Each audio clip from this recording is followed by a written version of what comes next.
Then the third project was Hero Motors step-through bike, and this step-through bike was for Argentina. It was for an export market, so we had to really work very hard with their export team, with the clients in Argentina. The student was sitting in IIT Delhi, and with a lot of sketches. So this gave us a very important inspiration that your visual sketches become very, very important for your design journey. Visualization of sketches help you in the collaborative model for innovation. And you can see how the client wanted a hidden tucked bag inside the side pocket. So this bag actually would go and this side pocket would close. So you could, because grocery was very, very important for the step through bike. A lot of women would ride these bikes in that country, and they wanted the styling to match their perceptions. So they sent a lot of image boards for this work, and that's how the whole product had come up. And then the student built a small scale model. This was just 1/5 scale model, very small. And with this model, a lot of inputs came. When you make models, the biggest advantage is the collaborative team can give you a lot of comments. They can give you a lot of inputs to how things will happen. Using those inputs, the student then built a full scale montage. But why is it a montage? What is a montage over a regular sort of model? A montage only has half of it. You don't notice it? Everything is half. You don't have the backside of it. So then becomes a montage. When you build half by layers, you can also build like layers, and there's a foam montage, and then it's a full scale montage, so you can really stand next to it, take all the inspiration, and everything can happen. And this is the full scale a working prototype, and all done within a span of 6 months. And the company Hero Motors was thrilled to see this progress, because in their company they take 3 years to build such a thing, and we finished in 6 months. This happens because of the collaborative teaming, because of the type of intensity the core team works on the work. And and here, for example, you can see every part, including the special rear view stands, the basic stand, the stands for the pillion rider, the seat design, the grab rail.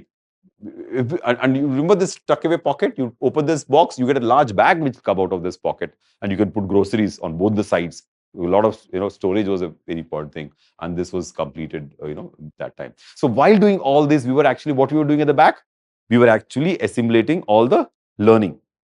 What's happening? Whom are we talking to? How are we working on this project? What are the inputs we are getting from the team? What are the inputs we are getting from the external team? All that we are logging. I'm not showing you that log, but I'll show you in the end how the log helped us to build the model. And then the fourth model was the lock for Godrej. Again, Godrej said, we want a lock. We are the largest lock company, but we are threatened again by foreign brands coming in with low cost. So we make a Bertie bolt, which is 50% of the cost of the current product. So again, the same phenomenon of making a lot of ideas, choosing one idea which could be an integrated design. Because what's the best way of reducing the cost? Reduce the number of components, right? And then this student actually did shadowing of a lock repairer in Bombay. He actually went behind a lock repairer, worked with him for 3-4 days. Then he came and told me, so it's really unfortunate that the lock in Bombay, because of the breeze, the door closes, and if the vertibolt is on, the lock breaks. The lock breaks inside because it is made up of aluminum casting. The inside parts are made of aluminum casting. So aluminum casting, because of impact, they can break. So he was saying that even if a repair guy comes, he has to replace the lock rather than repair it, because everything is broken inside. So that was a big, learning from the user study. So the user study became a very important domain of learning from a design point of view. So the user studies became critical, understanding of the people, understanding of the end user, understanding of the people who service your product. All that became very critical. So with that, we did this whole journey. And here you can see this lock. And the best part of this was again collaboration between the teaming of Godrej Locks division as well as the teaming at IIT Delhi, who are specialists in sheet metal manufacturing. You can see here, this whole thing is one piece. Because the whole thing is one piece, it became extremely low cost, and that was using alloy sheet metal. And this alloy sheet metal would, really, give you the complete sort of, one single shot mold. So here, the product cost came down by 50% of the total journey. So this is the final product. Again, Godrej also was pretty excited about this project, and we submitted the project to them, and we did all the work forward.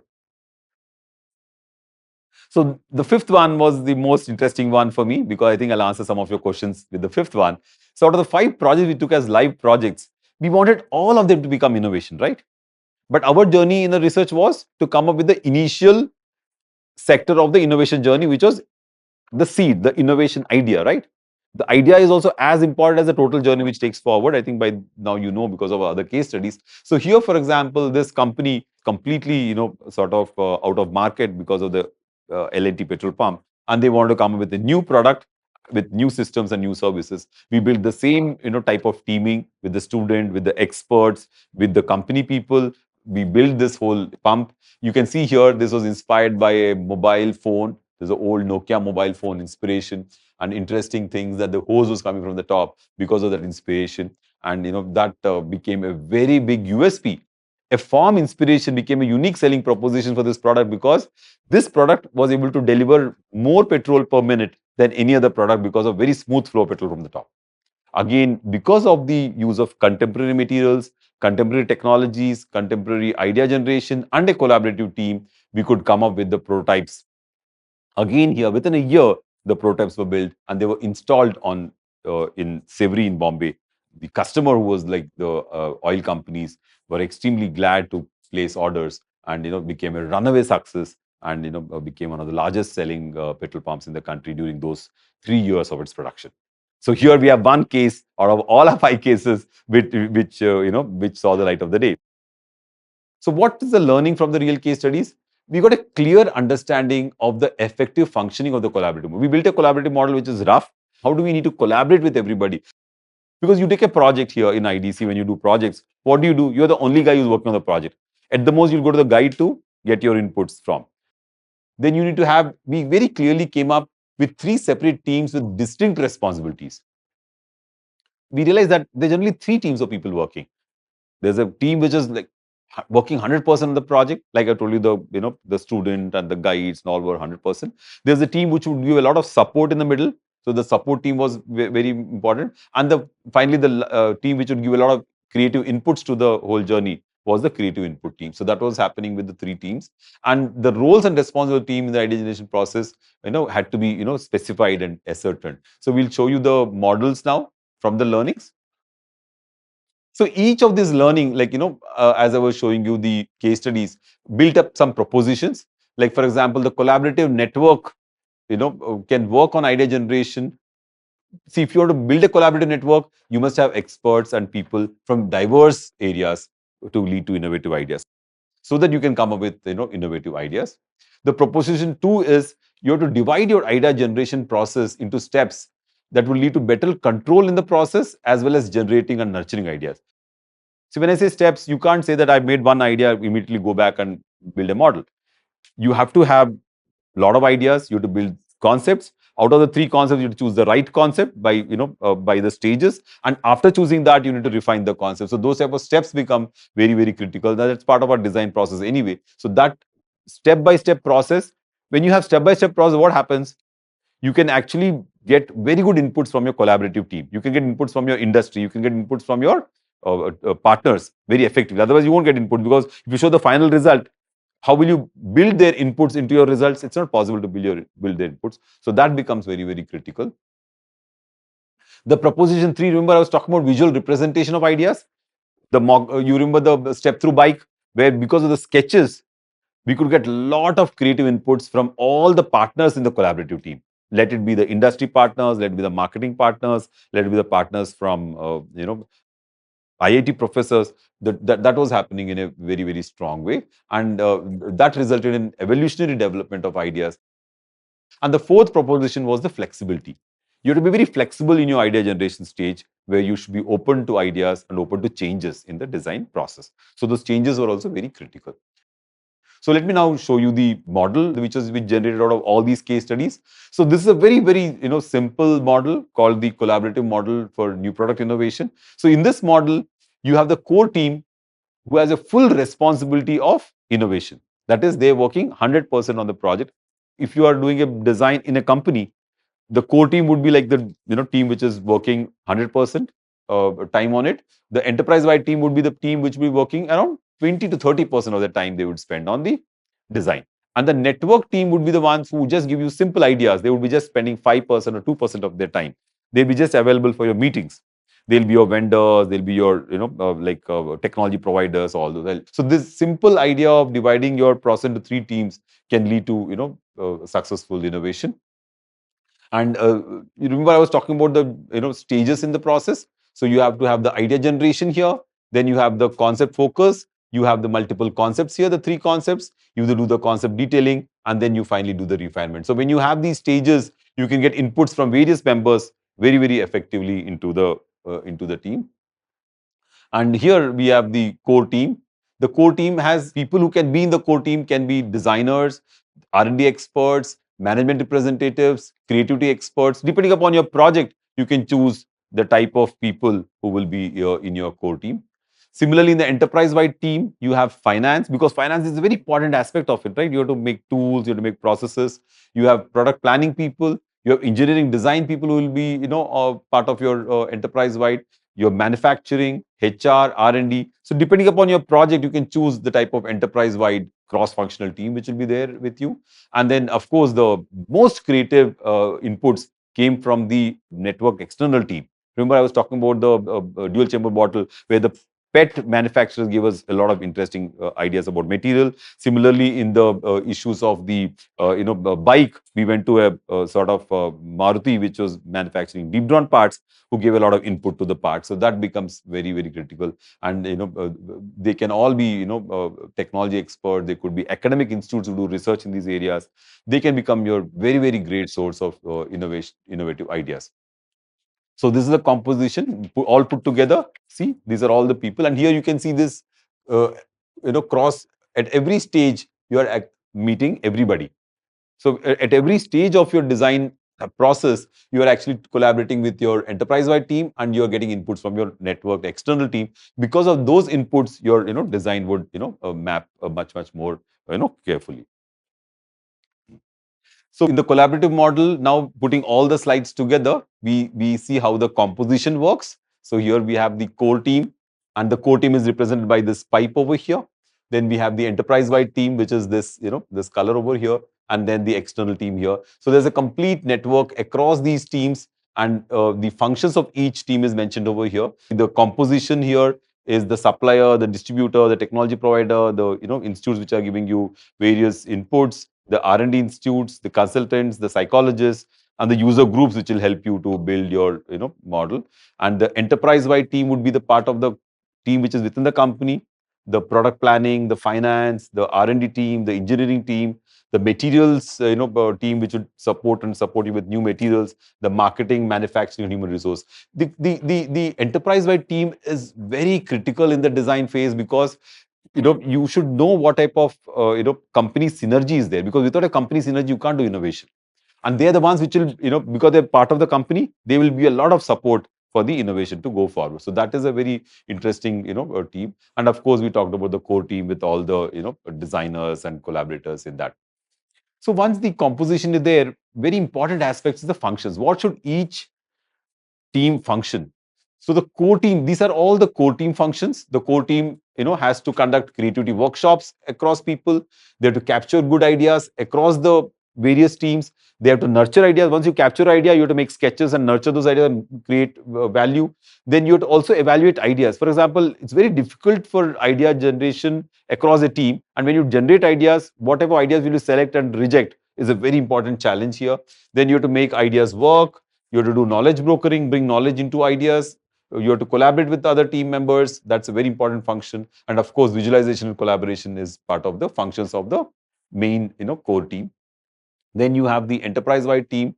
They also behave as innovation triggers, because see, enterprise-wide team is within the company. They have a lot of problems in the current products, which they can become like innovation triggers. Oh, the cost should be low, or the product should be more user-friendly. The product should be, lightweight. So all those innovation triggers come from the enterprise-wide team. They are, across the disciplines. They look at the feasibility very closely. They help you with the feasibility. And of course, they'll help you with evaluating ideas, which is very, very critical. And then we have the external team. They provide you, beautiful ideas for various inputs for coming up with creative ideas. They act as a knowledge broker. They also are user groups, which are your external team. They would evaluate your product and tell you how your products will work. And of course, there are a lot of people who will be material suppliers and other materials and new manufacturing. For their idea is to sell their materials to you, but they give you a lot of input to build your functions. So these are, by putting the functions now into place, you again build your whole model. So we have a model for the composition and we have a model for the function. So putting these two things together, we have done a lot of projects, and these projects have been very, very successful. Remember, I was telling you about the Postbox project. We exactly used the model, and our letterbox became successful. We did a palki design for Vaishno Devi.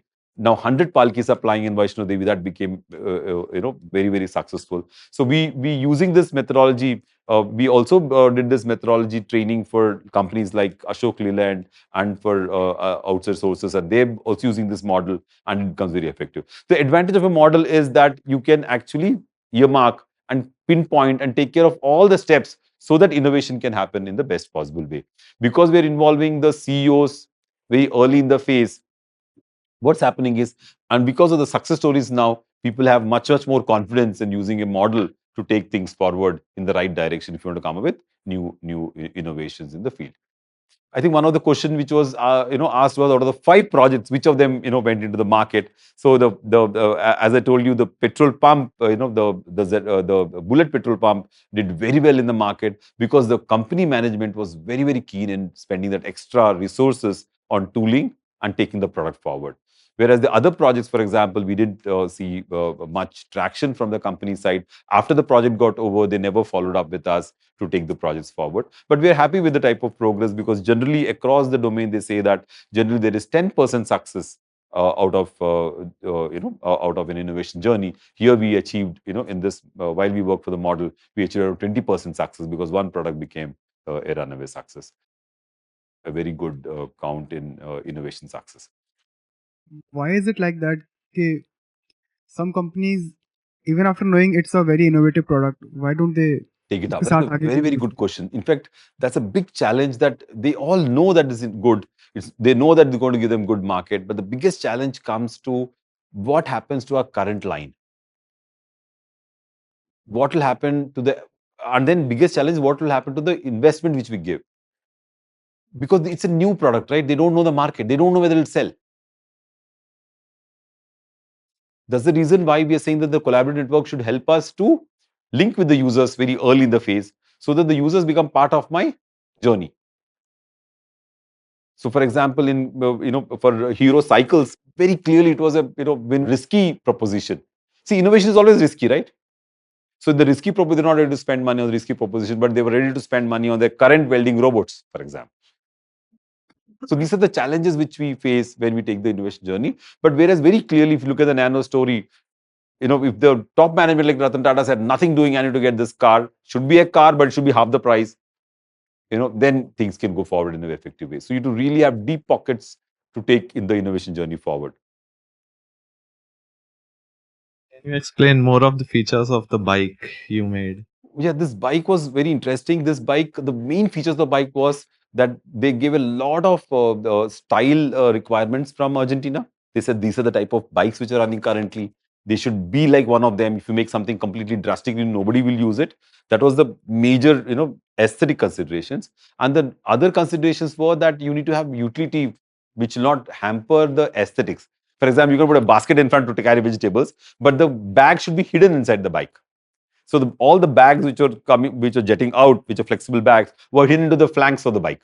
So when you use the bike normally, it looks beautiful. And then when you're carrying vegetables, the bags are pulled out of their hiding, and you can put things. And especially the rear view mirrors, all of them are stylized. They want every component to be stylized in a way to have impact in the market for the riders. And the step through was a very important component of Argentina.